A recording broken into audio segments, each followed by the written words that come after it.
இனி பொது வாழ்க்கையில் ஈடுபடுபவர்கள் அரசியல் அதிகாரத்தை எதிர்பார்க்கக்கூடாது. இங்கே போதைப்பொருள் நடமாட்டம் சந்தி சிரிக்கும், சட்ட ஒழுங்கு சீரழிவு இங்கே சந்தி சிரிக்கும். இங்கே விலைவாசி உயர்வு விண்ணை முட்டுகள் அளவிலே உயரும், மின்சார கட்டணம் உயர்த்தப்படும்.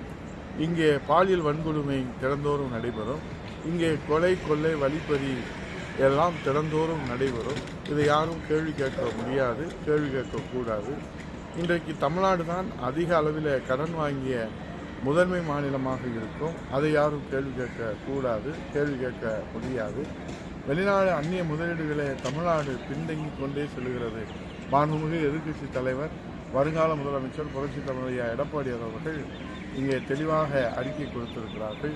இப்படி தினந்தோறும் நடைபெறுகிற மக்கள் விரோத நடவடிக்கைகள், அவலங்கள் இவையெல்லாம் இதுவே நடைபெறாததைப் போல இன்றைக்கு முத்துவேல் கருணாநிதி ஸ்டாலின் அவர்கள் இந்தியாவிலே தமிழ்நாடு தான் முதன்மை மாநிலம் என்று உண்மை நிலை தெரியாமல் கனவு உலகத்திலே வாழ்ந்து கொண்டிருக்கிற ஸ்டாலினுக்கு வருகிற 2026 நாம் தகுந்த பாடம் புகட்ட வேண்டிய காலம் வந்துவிட்டது.